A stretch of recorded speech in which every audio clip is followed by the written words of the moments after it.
Слово для доклада на тему «Деятельность Организации экономического содружества в сфере транспорта и коммуникаций» предоставляется генеральному секретарю Организации экономического сотрудничества господину Яхьи Маруфи. Пожалуйста.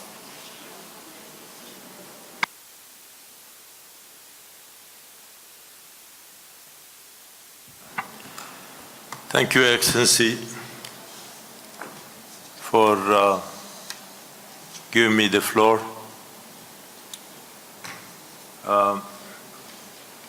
Mr. Chairman, the Vice Minister of Transport of the Republic of Kazakhstan, distinguished delegates, ladies and gentlemen. At the outset, I wish to extend our profound gratitude to His Excellency Nursultan Nazarbayev, the Honorable President of the Republic of Kazakhstan, for initiating the Astana Forum of Global Significance with the objective to integrate diverse views, initiatives, and thoughts on the perspectives of global development. Distinguished delegates, given the importance of the regional economic integration, the ECO serves a natural link between major regions and markets of the world. It represents a significant share of the world's vast natural and human potentials. Owing to its unique geographic location and economic endowments, ECO region has essentially benefited from the utilization of its own inner potentials to interlink itself with the other prominent regions. Even during the past few years, when world's most regions have been experiencing the worst of economic and financial conditions, implementation of the following intra-regional integration measures in ECO region has produced encouraging results. ECO Trade and Development Bank has expanded its operations through a vigorous cross-sector and small and medium enterprises projects and trade financing programs. ECO Trade Agreement has entered into force. Currency swap arrangements were put in place. Regional road and railway connectivity have been enhanced. Now, if you allow me, Mr. Chairman, I will expand on each of these items that have just been enumerated. The vision of the Honorable President of Kazakhstan for a fair and more democratic world currency has been meticulously followed in our region. We exerted considerable efforts in testing how instrumental our regional currencies would be for trade transactions. We are prepared to share such experience with other regions that might be interested in having their currencies used for trade exchange.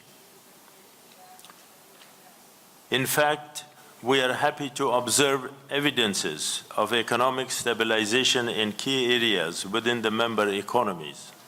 Yet there is need for reforms across the region in areas such as use of regional currency with the objectives to alleviate dependency on single currencies. To strengthen the impact of prospective reform process, our region is now looking for projects of mega scale with multiple objectives to stimulate demand, create jobs, and generate momentum for growth and prosperity. Yet there are specific areas where inter-regional integration as well as greater economic unity from within the region needs urgent attention.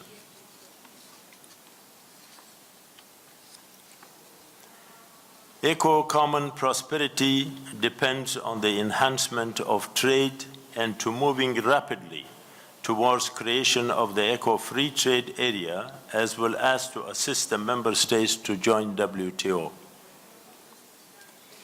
Mr. Chairman, an efficient region economic cooperation facilitates better linkages and infrastructures in trade, transport, finance, and communications.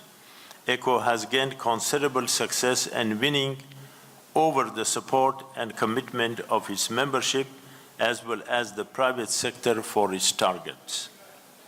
In trade, ECO has made remarkable progress by launching various initiatives, including the ECO Trade Agreement, which came into effect in April 2008. In this crucial area, the schedule of tariff concessions have been designed for immediate implementation and shall continue our efforts to achieve trade liberalization under the ECO Trade Agreement ECOTA. Just coming over here, I read in the newspaper that the ECO for the ECO countries, for the first time, it crossed the limit of $10 billion of annual trade. This does not include the bilateral trade, which exceeds $60 billion a year. So the ECO share is a prominent share, and it is thanks to the further integration of the regional efforts for trade liberalization. We have to strive harder and embark upon innovative yet realistic trade enhancement schemes. Along with full implementation of ECOTA, which is ECO Trade Agreement, removal of non-tariff barriers and other trade facilitation measures are all expected to lead to enhanced regional trade, higher levels of competitiveness, and learning through interaction in the region. As mentioned earlier, the ECO Trade and Development Bank, with the estimate of 500 million USD paid up capital, is an indispensable part of the regional endeavors for trade and investment promotion. ECO Bank has been enjoying increasing recognition as well as expansion and membership.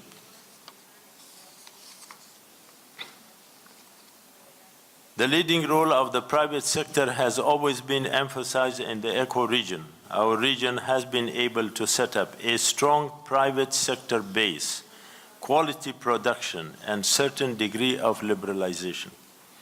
As a case in point, our regional member economies availing of their strong private sector, abundant resources, and prudent economic policies have recovered from the global crisis in a relatively record span of time. Having achieved perceptible progress in this area, we encourage ECO members, for that matter, any interested non-regional countries partners, to join hands on developing mega projects in diverse economic areas such as energy, transport, communications, trade, agro-industries, tourism. It is evident that trade is the most effective tool in facilitating intra-regional activities. Combined with regular trade exchanges among neighboring regions, this sector is capable of uplifting all interested parties towards greater competitiveness and edge in global markets, including compliance with the WTO procedures. Second, energy cooperation has long been at core of our collective endeavors. The ECO comprises both consumers and producers of energy. Against this background, ECO is now determined to strengthen its energy sector through initiating energy trade arrangements. ECO encourages potential intra- and inter-regional partners to see the immense innovative opportunities that our region is currently offering on energy trade. The ECO land, air, and sea corridors are available to connect the economic powerhouses of the world. In this sense, ECO has positioned itself for greater connectivity in both intra-regional and inter-regional space. While we focus on building roads, railways, maritime and air links, one of priority target is to provide access to our landlocked member states. We are working on adopting integrated cross-border management mechanisms, which could link various transport modes through a wider geographical coverage. The eco-region bears a special commitment to Afghanistan. The Afghan railway is an important segment along the main transit routes of the eco-region. To enable Afghanistan effective exchange of goods and commodities with neighboring regions, the ECO assists the transition countries in connecting it to the common system of regional railroads. Afghanistan railway lines are projected to run along the main regional transit routes stretching through Iran, Pakistan, and Central Asia. In specific terms, the rail segment en route Sherkhan Bandar, Kunduz, Mazar Sharif, Herat is now being considered for construction. It will connect Afghanistan's rail system through the railway network of Tajikistan and China. It plays a particular role in completion of the project of the construction of a standard gauge railway from China to Europe through Kyrgyzstan, Tajikistan, Afghanistan, and Iran. The feasibility study for this corridor is in progress in Tajikistan. We are soon starting one for the Kyrgyz Republic. If the standard rail of China is linked through the Afghan railway to Herat, it eventually will connect markets of China and West and India. The establishment of a road corridor between the Kyrgyz Republic of Tajikistan and Afghanistan and Iran to connect China to Europe enjoys ECO highest priority. We have already achieved tangible progress in setting in place most of the required mechanisms for coordinated management of the corridor. Similar projects are under consideration to strengthen transit linkage of Afghanistan and other ECO member states. The ECO container train en route Istanbul, Almaty, and Bandar Abbas, Almaty is crucial for connecting Afghanistan to access railroad along the Caspian Sea, trespassing Iran and Turkmenistan. It promises to enter Afghanistan's continued rail connection to Europe via Turkey and Persian Gulf via Iran and CIS. Another step initiated under the IEG of ECO to facilitate Afghanistan's full integration into an international transit system is the reactivation of the TIR Convention in Afghanistan. I am happy to announce that on the 24th February 2012, for the first time in history of Afghanistan, 2 Afghan trucks crossed the border to Iran under the TIR coverage on test basis. We are now extending this test operation to Turkey and other countries until the full restoration of TIR system in Afghanistan by October 12.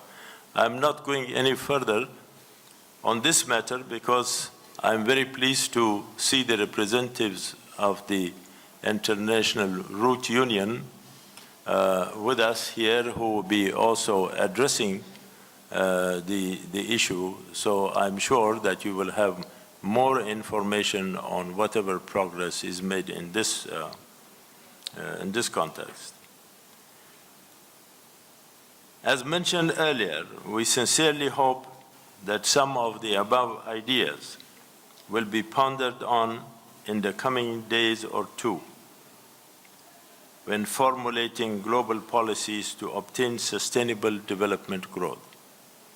Before I conclude, I would like to once again convey my sincere thanks to the honorable host of this important forum for ensuring excellent arrangements and hospitality. I thank you all for your attention and wish you a successful forum. Thank you for your attention.